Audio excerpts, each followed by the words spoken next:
म्हटलात की ठीक आहे तुम्हाला तुमच्या जेव्हा तुम्ही ते पैसे पकडले होते तेव्हाही तुम्ही फार अत्यंत आक्रमकपणे तुम्ही सांगत होतात की हे भाजपचा तिथे गमछा. तुम्ही आता हे मगाशीच बोलला इंटरव्ह्यूमध्ये. हो.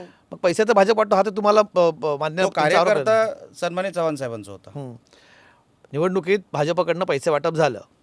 रवी चव्हाण साहेबांच्या नंतर प्रदेशात पैशाच्या म्हणजे तुमचा राग मला विषय- सांगा. भाजपबद्दल आहे तुमचं हे सगळं बोललं की रवींद्र चव्हाण बद्दल? अजिबात साहेब राग नाही. माझा चव्हाण साहेबांवर पण राग नाही. ही निवडणूक लढायची पद्धत नाही असं माझं म्हणणं आहे. पण भाजप तशाच निवडणुका लढतं ना सध्या.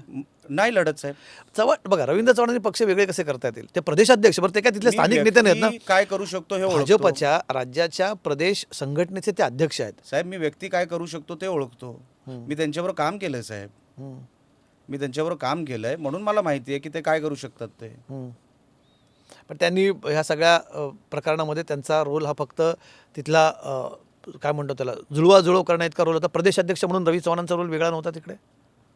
प्रदेश अध्यक्ष म्हणून सन्मान्य चव्हाण साहेबांनी महाराष्ट्रावर लक्ष देणं जेवढं अपेक्षित होतं ते फक्त 2-3 जिल्ह्यांवरच त्यांचं लक्ष होतं असं माझं म्हणणं होतं काय तेव्हापासून. मला